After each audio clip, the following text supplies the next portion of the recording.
নবী আমার কত আদর পেলে দুধ মা হালিমার কোলে নবী কত দোলা খেলে শৈশবেতে নবী আমার কত আদর পেলে দুধ মা হালিমার কোলে নবী কত দোলা খেলে ছোট থেকে আদর করে ছোট থেকে আদর করে গালে দিয়ে চুমা হাত বোলায় দিত মাথায় সোনার ছেলে ঘুমা ছোট থেকে আদর করে কবে বড় হবে তারি সেবায় বিশ্ববাসী সবাই সুখে রবে সেনা বেজের ভালোবাসা অন্তরেতে রয় আশা করি রোজ হাসরে পাবো গরে যে উপস্থিত উলামায়ে কেরাম এবং আমার সামনে দূর দূরান্ত থেকে আগত ইসলাম দরদি ইসলাম পিপাসু ভাই বন্ধু ও বাপজানেরা ও পর্দার আড়ালে পর্দাশীলা পর্দা নসিনা মুমিনা মুসলিমা আমার মা ও বোনে আল্লাহ রাব্বুল আলামিন অগণন নিয়ামত দান করেছেন সেই আল্লাহ রাব্বুল আলামিনের আমরা সকলেই কৃতজ্ঞতা জ্ঞাপন করি সকলেই অন্তর খুলে পড়ি আলহামদুলিল্লাহ অতঃপর খাতামুন নবীয়িন নবিকুলের শিরোমণি জনাবে মুহাম্মদুর রাসূলুল্লাহ সাল্লাল্লাহু আলাইহি ওয়াসাল্লামের প্রতি কোটি কোটি শান্তির ধারা বর্ষিত হোক আল্লাহুম্মা সাল্লি আলাইহি ওয়া বারিক আলাইহি শোনার সঙ্গে সঙ্গে আমল করার তৌফিক এনায়েত করেন সকলে বলুন আল্লাহুম্মা আমিন ভাইজান বাপজান আমার আল্লাহ রাব্বুল আলামিন আমাদেরকে পৃথিবীতে সৃষ্টি করেছেন পৃথিবীতে সৃষ্টি করে আমাদের জীবনে যত নিয়ামতের প্রয়োজন যত বস্তুর প্রয়োজন আল্লাহ রাব্বুল আলামিন বলছেন বান্দা তোমরা যদি আমার নিয়ামতগুলোকে গণনা করতে লাগো তাহলে তোমরা গুনে গুনে শেষ করতে পারবে না আল্লাহ রাব্বুল আলামিন এতগুলো আমাদেরকে নিয়ামত দিয়েছেন ভাইজান বাপজান আমার আল্লাহ রাব্বুল আলামিন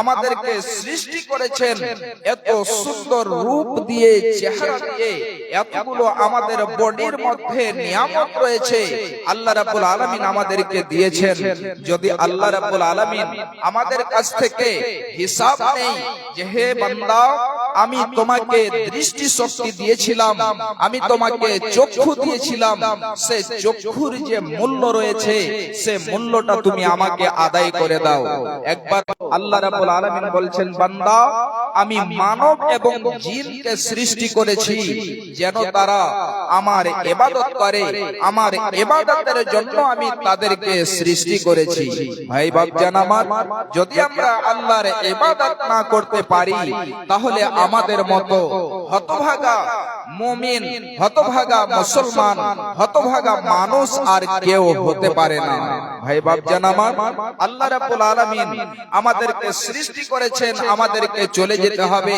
জমিন আকাশ সৃষ্টি করেছেন সমস্ত কিছু ভেঙে চুরমার হয়ে যাবে বিশ্বনবী জনাবে মুহাম্মদুর রাসূলুল্লাহ সাল্লাল্লাহু আলাইহি ওয়াসাল্লাম মক্কা নগরীদের কাছে যে বললেন হে মক্কা নগরীরা তোমরা এক আল্লাহর প্রতি ঈমান নিয়ে এসো যদি তোমরা এক আল্লাহর প্রতি ঈমান না নিয়ে এসো তাহলে কিন্তু মরতে হবে আর মরার পরে তোমাদেরকে আবার জীবিত করা হবে একটা বাচ্চা হারিয়ে গেছে বাচ্চাটা কান্নাকাটি করছে স্টেজ আছে বাড়ি হলো কুয়ার ওর মা অথবা বাবা যদি থাকে বাচ্চাটাকে নিয়ে যাবে পুয়ার বাড়ি হলো পুয়ার বলছে ছেলেটা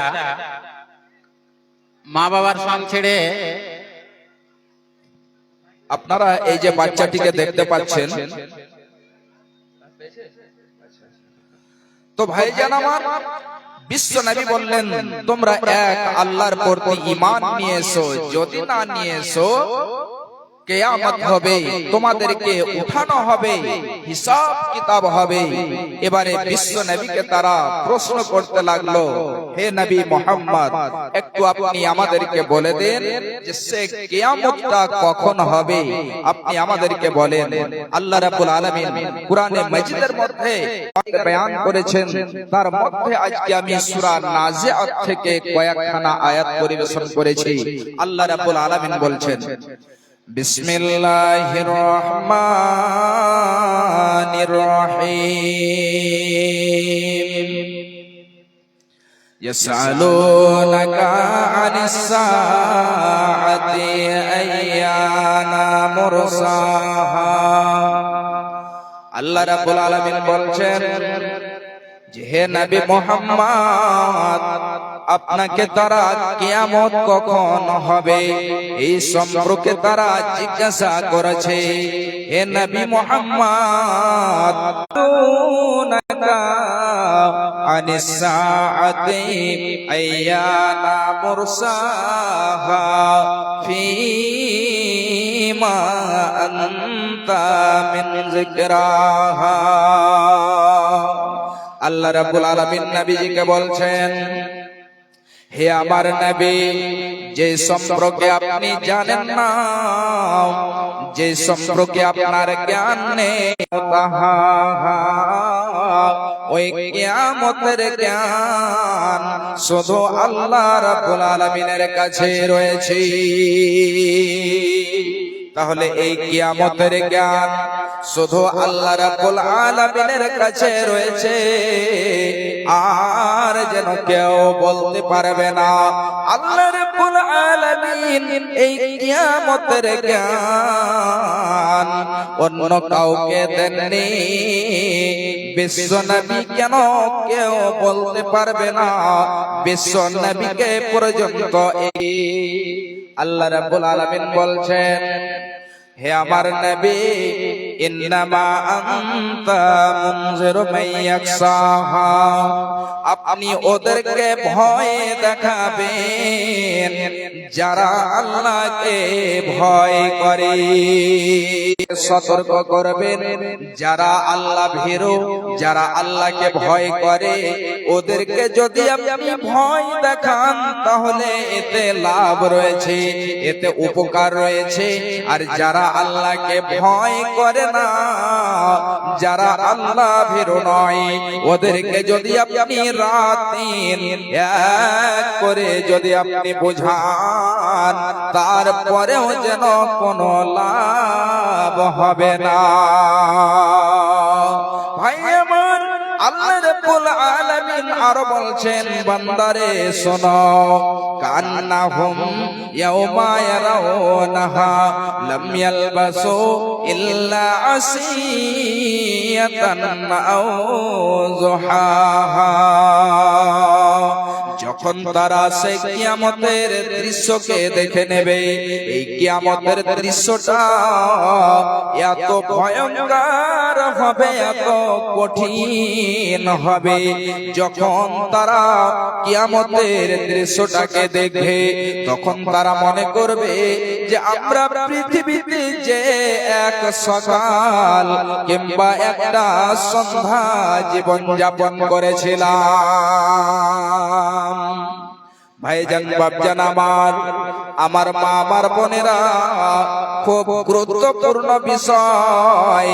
তাহলে কিয়ামতের দৃশ্যটা কত ভয়ঙ্কর হবে, কত কঠিন হবে, যেই সময় মানুষেরা তার সম্পূর্ণ জীবনকে ভুলে যাবে। একজন মানুষ পৃথিবীতে আসে এবং 50, 60, 70 বছর, 100, 200 বছর জীবন যাপন করে। ওই ব্যক্তি তার সেই জীবনটাকে ভুলে যাবে এবং সে মনে করবে যে আমি পৃথিবীতে যে একটা সকাল কিংবা একটা সন্ধ্যা ছিলাম।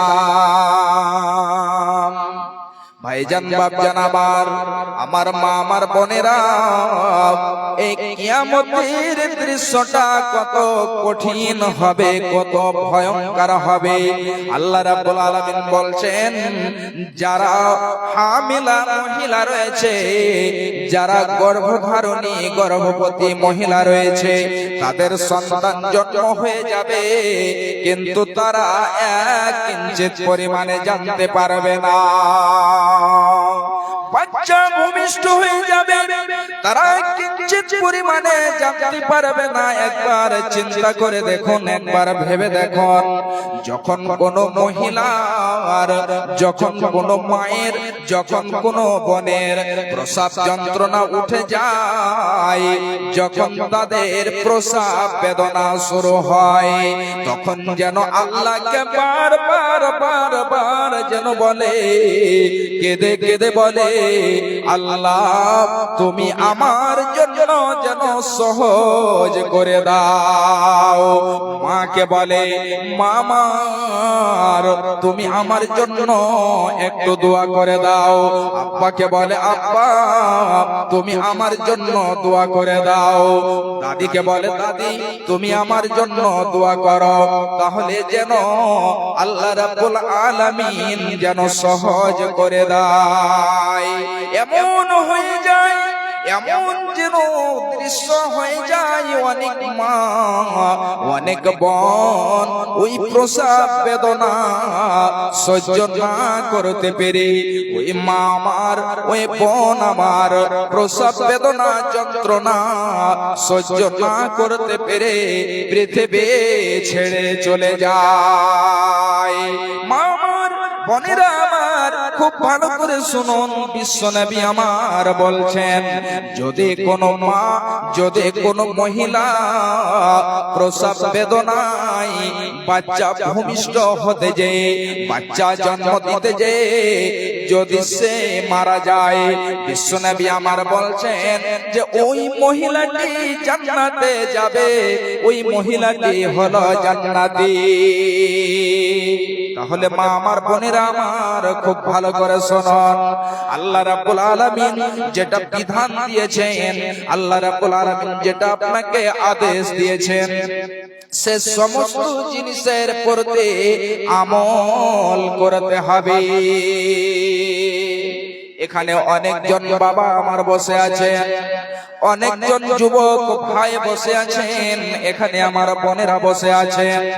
একবার আপনি বলুন তো, আজকে 24 ঘন্টা কেটে গেল, এই 24 ঘন্টাতে দিনে রাত্রিতে 5 ওয়াক্ত নামাজ, এই 5 ওয়াক্ত নামাজকে আদায় করা আল্লাহ রাব্বুল আলামিন ফরজ করেছেন।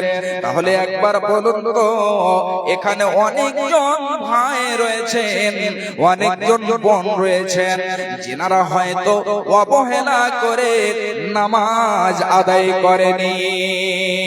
মা আমার, বোনেরা আমার, তাহলে যদি আল্লাহর বিধানকে আপনি না মেনে চলেন, আল্লাহ রাব্বুল আলামিন বিধান দিয়েছেন, এই বিধান যদি আপনি না মেনে চলেন, তাহলে এটা আপনার জন্য অসম্ভব হয়ে যাবে। যদি আপনি নামাজ আদায় করেন, যদি আপনি আল্লাহর বিধান মেনে চলেন, বিশ্বনবী আমার বলছেন যে ওই মহিলা জান্নাতে যাবে। ভাইজান বাপজান আমার, আমি যেটা বলছিলাম যে কিয়ামতের দৃশ্যটা কত ভয়ঙ্কর হবে, কত কঠিন হবে। এমন সময়তে বাচ্চা প্রসব হয়ে যাবে, বাচ্চা জন্মগ্রহণ করবে, কিন্তু সেই মা, সেই বোন আমার জানতে পারবে না। শুধু তাই নয়, বিশ্বনবী আল্লাহ রাব্বুল আলামিন বলছেন যে ওই মহিলারা তার বাচ্চাকে বলে ভুলে যাবে, যে বাচ্চাকে সে দুধ পান করায়, ওই বাচ্চাকে বলে ভুলে যাবে, তার বাচ্চাকে বলে স্মরণ থাকবে না। তাহলে কিয়ামতের দিনটা কত ভয়ঙ্কর, কত কঠিন হবে, যে সে আদরের সন্তানকে, সে মায়ার সন্তানকে, কলিজার টুকরোকে সে ভুলে যাবে। ভাইজান বাপজান আমার মা আমার বোনেরা, পৃথিবীতে যখন কোন সন্তান মায়ের কাছ থেকে দূরে চলে যায়, তখন যেন সেই মা এমন বেচैन হয়ে যায়, সে আরামে থাকতে পারে না। এই সন্তানের প্রতি এত মায়া, এত মহব্বত, এত ভালোবাসা, ওই মা যেন সে সন্তানকে বলে ভুলে যাবে, মাগো কেন যে বাঁধাছ, মাগো কেন যে বাঁধাছ এই ডোরে মায়াতে ভুলিয়া রে, তুই মা জননী হীরার খনির চেয়েও অমূল্য ধন জানি, মাগো কেন যে বাঁধাছ এই ডোরে মায়াতে ভুলিয়া রে, তুই মা জননী হীরার খনির চেয়েও অমূল্য ধন জানি, তুই মা জননী হীরার খনির চেয়েও অমূল্য ধন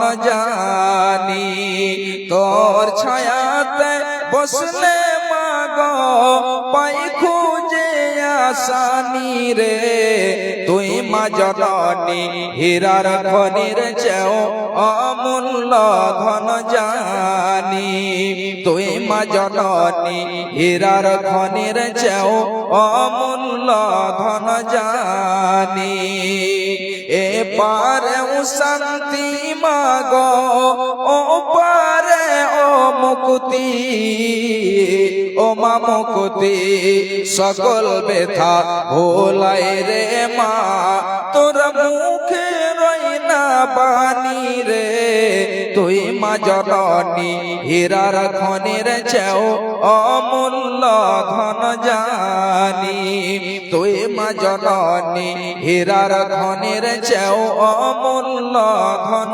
জানি, তুই গেলে মা আমিও যাব,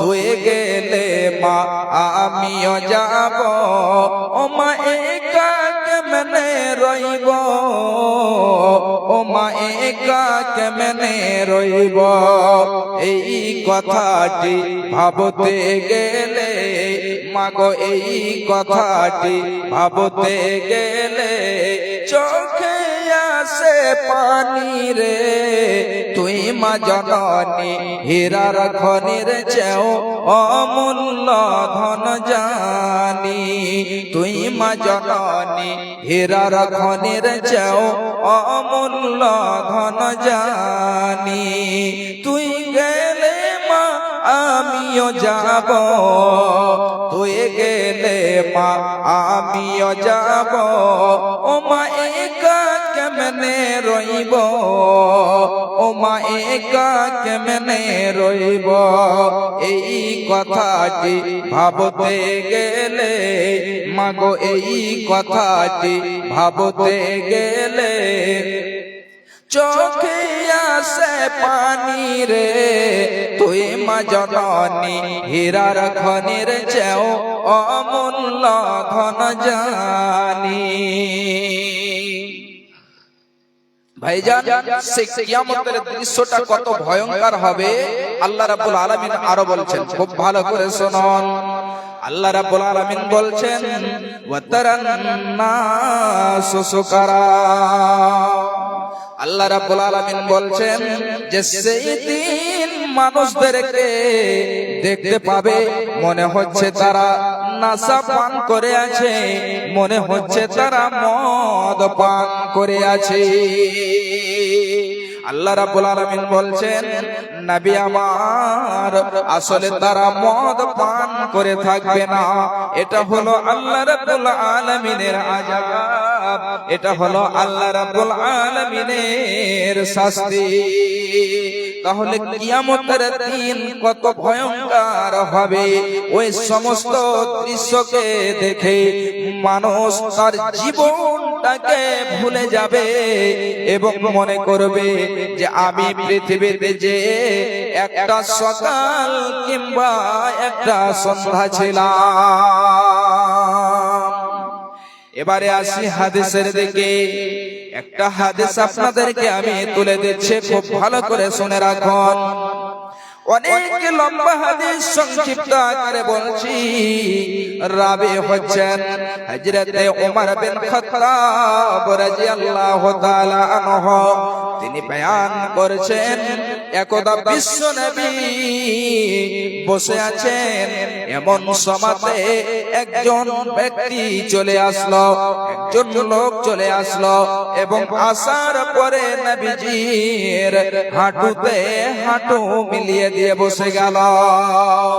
বসে যাওয়ার পরে বিশ্ব নবীকে জিজ্ঞাসা করতে লাগলো, ইয়া মুহাম্মদ।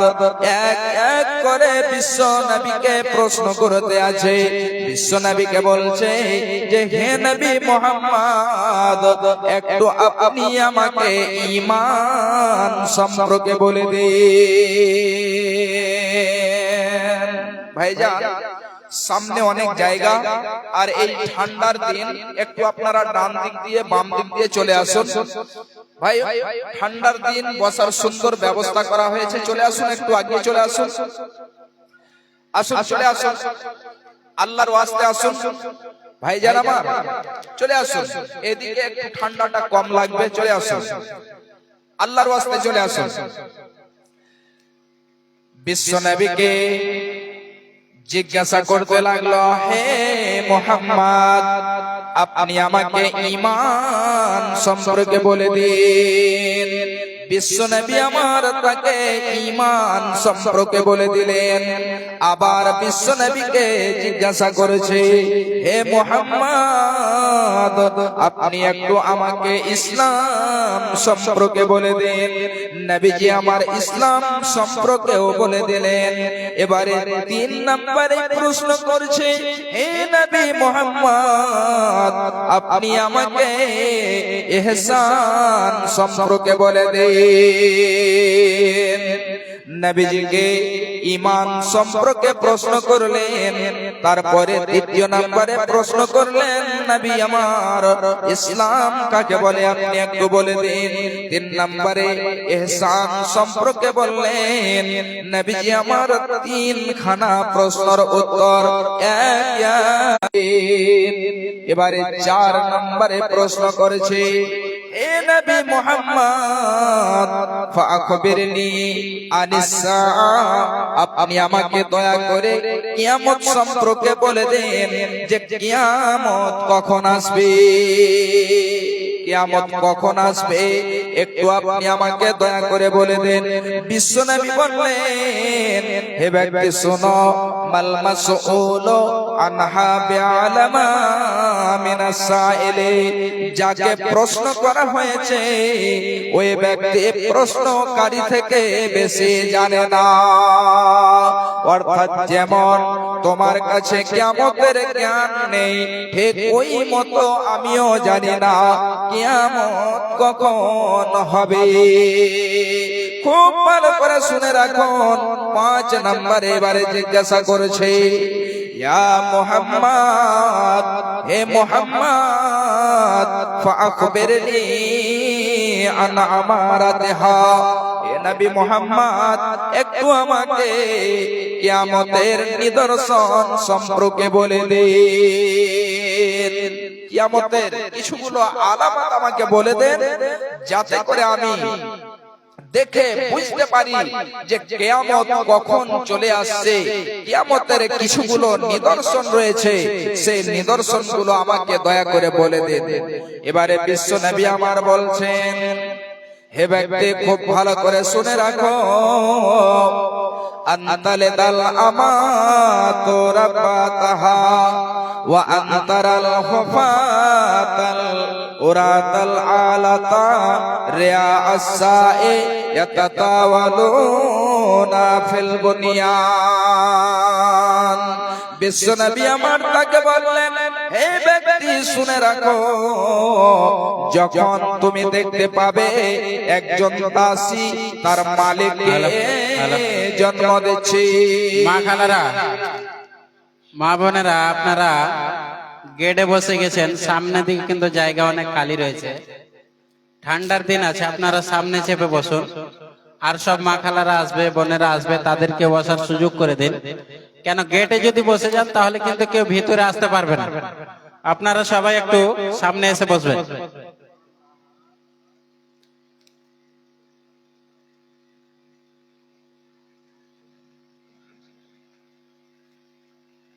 মাশাআল্লাহ, একজন 500 টাকা এবং 5 বস্তা সিমেন্ট দিয়েছেন।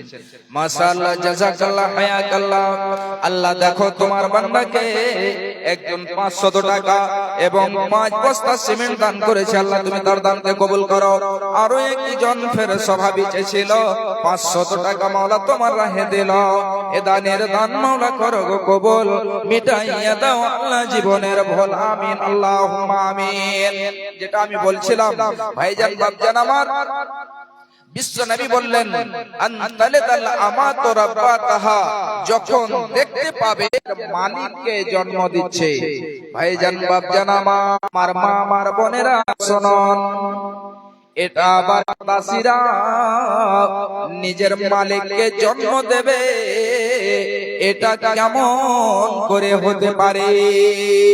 নিজে দাসী হবে আর সে দাসী নিজের মালিককে জন্ম দেবে, এটা কি করে সম্ভব হতে পারে?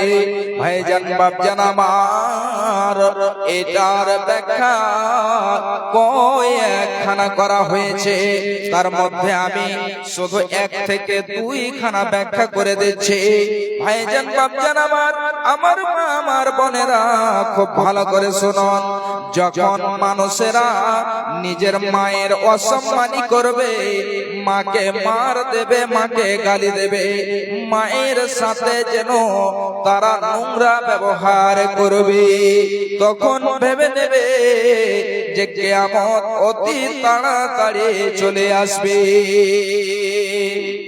আর একটি ব্যাখ্যা হলো, খুব ভালো করে শুনে রাখুন, বিশ্ব নবী আমার বললেন দাসীরা যখন নিজের মালিককে জন্ম দেবে, তার মানে হলো এটা, যখন একজন ব্যক্তির কাছে কোনো এক দাসী রয়েছে এবং তার কাছ থেকে যখন বাচ্চা জন্মগ্রহণ করবে, এবারে সে দাসীকে অন্য এক জায়গায় বিক্রি করে দেবে। ছোট ছেলেটি যখন বড় হবে, যখন সে ধনট্টশীল হয়ে যাবে, যখন সে মালিক হয়ে যাবে, তখন যেন আবার সে তার মাকে দাসী হিসাবে কিনে নিয়ে আসবে। মাকে দাসী হিসাবে কিনে নিয়ে আসবে এবং কিনে নিয়ে আসার পরে মায়ের সাথে ওয়াজানাতে দাসীর মতো ব্যবহার করবে। ভাইজান বাপজান আমার, দ্বিতীয় নম্বরে বিশ্ব নবী আমার বললেন আনতালিদাল আমাতু রাব্বাতাহা ওয়া আনতারাল হুফাতাল উরাতাল আলাতা রিয়া আসাই ইয়াতাতাওয়ালুনা ফিল বুনিয়ান। যখন তুমি দেখতে পাবে যারা হলো ছাগলের রাখাল, যাদের পায়ে জুতো চপ্পল নেই, যাদের পরনে ভালো জামা নেই, কাপড় নেই, এই সমস্ত লোকেরা যখন বিশাল বড় বড় করে বিল্ডিং বানাবে, ঘর বানাবে এবং একজন অন্যজনের উপরে ফখর করবে যে আমি আব্দুর রহমান থেকে অনেক সুন্দর করে বাড়ি বানিয়েছি। বিশ্ব নবী আমার 2 খানা নিদর্শন বলে দিলেন। 1 নম্বরে বললেন যখন দেখতে পাবে দাসীরা নিজের মালিককে জন্ম দিচ্ছে, এবং দ্বিতীয় নম্বরে বিশ্ব নবী আমার বললেন যখন দেখতে পাবে যাদের পায়ে চপ্পল নেই, যাদের পরনে ভালো জামা নেই, কাপড় নেই, এবং যারা হলো ছাগলের রাখাল, এই সমস্ত লোকেরা বিশাল বড় বড় করে বিল্ডিং বানাবে, ঘর বানাবে, তখন ভেবে নেবে যে কিয়ামত অতি তাড়াতাড়ি চলে আসবে। ভাইজান বাপজান আমার মা আমার বোনেরা খুব ভালো করে শুনুন। বিশ্ব নবী আমার দুইখানা নিদর্শন বলে দিলেন। তাহলে কি এই দুইখানা নিদর্শন রয়েছে? না, অনেকগুলো নিদর্শন রয়েছে। এই কিয়ামতের নিদর্শনকে দুই ভাগে ভাগ করা হয়েছে। একগুলো হলো সুগরা এবং একগুলো হলো কুবরা, অর্থাৎ একগুলো হলো ছোট এবং একগুলো হলো বড়। যখন বড় নিদর্শন চলে আসবে তারপরে পরে যেন কিয়ামত হবে, এই পৃথিবী যেন আর থাকবে না। তাহলে কিয়ামতের নিদর্শনকে দুই ভাগে ভাগ করা হয়েছে, সুগরা এবং কুবরা বলে। আজকে আমি আপনাদের কুবরা নিদর্শন সম্পর্কে আলোচনা করব, যে নিদর্শনগুলো প্রকাশ পেয়ে যাওয়ার পরে এই জমিন থাকবে না, আকাশ থাকবে না, পৃথিবীতে যা কিছু রয়েছে সমস্ত কিছু ধ্বংস হয়ে যাবে। তাহলে সেই কিয়ামতের নিদর্শনগুলো কি রয়েছে? এমন নিদর্শন যে নিদর্শনগুলো প্রকাশ পাবে, আর প্রকাশ পাওয়ার পরে পরে কিয়ামত হবে। সেই কিয়ামতের নিদর্শনগুলো খুব ভালো করে শুনুন।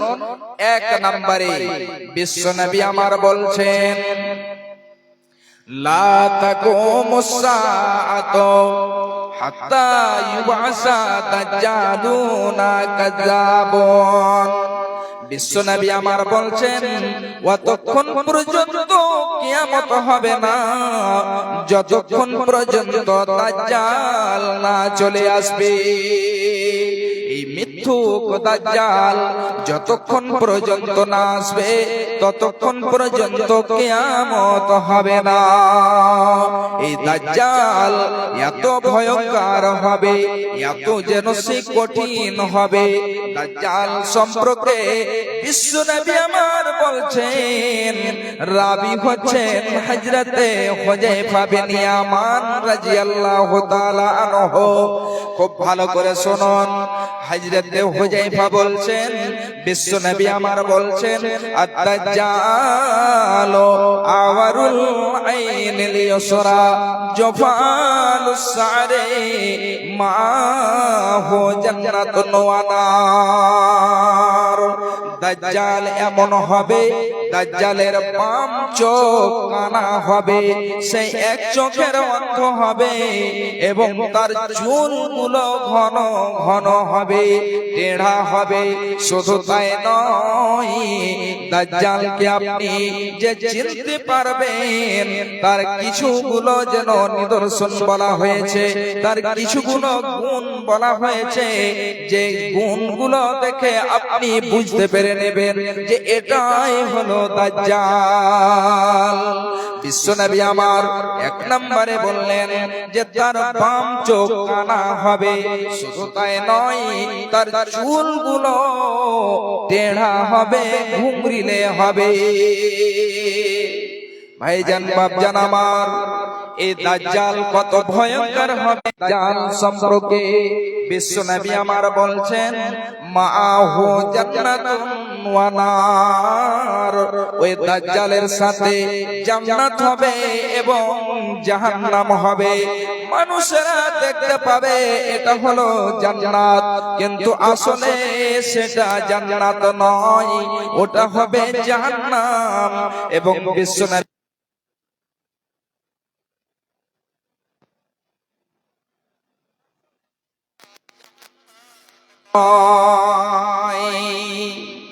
এই দাজ্জালের সাথে জান্নাত হবে, জাহান্নাম হবে।